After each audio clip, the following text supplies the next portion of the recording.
Hi, I'm Artis Wodehouse, and I'm here at the Piano Exchange in Glen Cove, New York, and just played a couple of little snips from music that you hear in the iconic American film made during World War II, Casablanca. And I have the privilege of playing it on this little instrument. This instrument was collected and restored by the owner of the Piano Exchange, Rick Smith. And I've asked for him to fill in the background on this instrument, how he acquired it, and how it relates to the film itself. Now, Rick is a passionate collector of antique instruments, of movie memorabilia, of sheet music from the Great American Songbook, both Broadway and film, going from the teens all the way up to Stephen Sondheim. So he's an authority on all these materials, and I'm going to turn it over to Rick to tell you all about it. Okay, so here we are in front of a reproduction of the original piano that was in the movie Casablanca in 1942. I got a call a few years ago from a fellow who does event planning, and he had a well-to-do customer out here in Long Island who was doing a party. And he does parties every year, theme parties. And the theme for this particular year was the end of World War II. So that's right up my alley. I have a lot of pianos and memorabilia and things from that period of time. So they needed to build outside his house for his 350 guests, including one who came on a helicopter. They were going to build several things from that period of time, one of which was the Coconut Grove nightclub, and the other was a airplane hangar. And the third thing they were building, and we're not talking about tents here, we're talking about full structures, whole buildings outside this enormous piece of property that he has on Long Island Sound.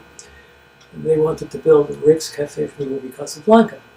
So if you have Rick's Cafe, you need, in addition to a lot of people in the cafe, you need Rick's piano.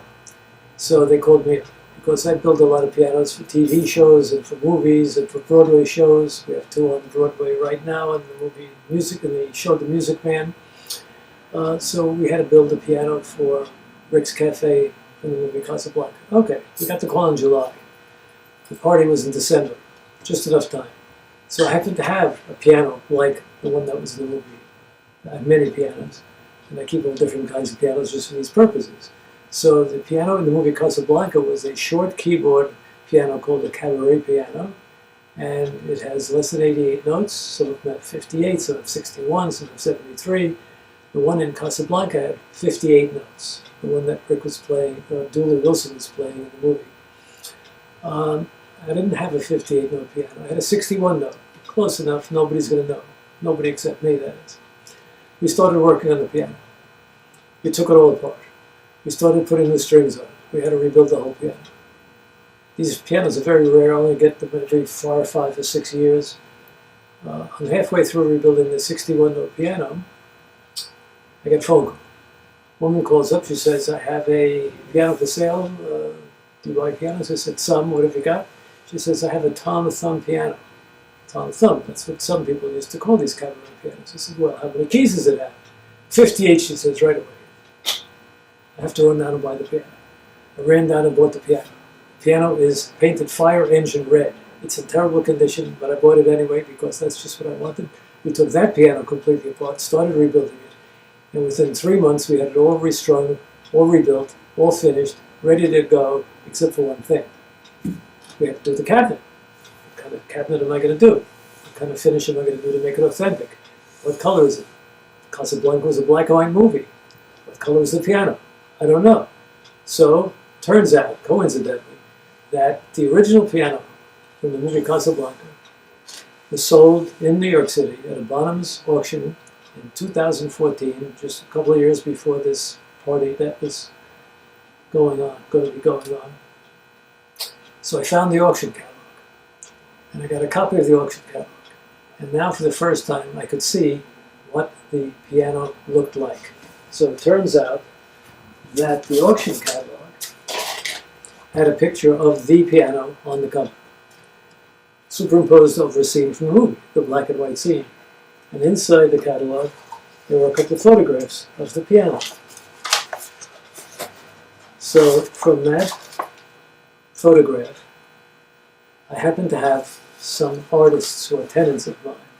And I asked one of them if she could in any way copy that photograph and make the piano look like that.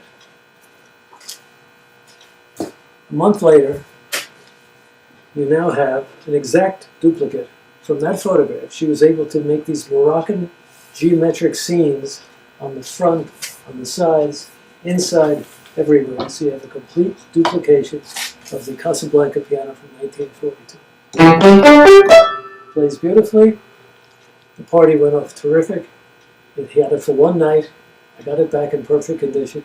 And here is the piano from the movie Casablanca, duplicated. The original one sold at the auction in 2014 for $3,400,000. We even made a bench to match, as original. That's the story of the Casablanca 2 piano. Now, we just discussed this piano from the movie Casablanca. Casablanca was a pretty unusual movie, even for its time, because it wasn't really planned too well. It was an accident in many ways. One of the things about it that's interesting is that the song that is most well remembered from it is a piece of music that was written 11 years before the movie altogether. The main theme song, so to speak, is As Time Goes By. This is the original sheet music from the movie, but it's not the original sheet music. It turns out that the fellow who wrote the play that Casablanca was based on, which was called Everybody Comes to Rick's, and this fellow, Murray Burnett, happened to go to Cornell University.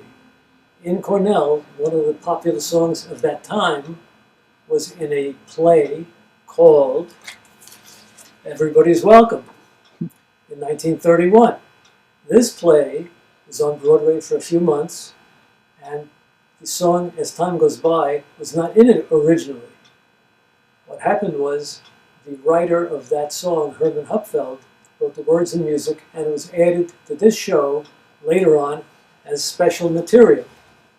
So this is the original cover from As Time Goes By from 1931. He happened to like the song. He brought it with him to his play, Everybody Comes to Rick's, which was never produced. He finished writing it. He started writing it in 1938 when he was in Vienna. He finished it in 1940. Nobody would produce it on Broadway, so he sold it to Warner Brothers for $20,000, which was like $250,000 in today's money, an unproduced play.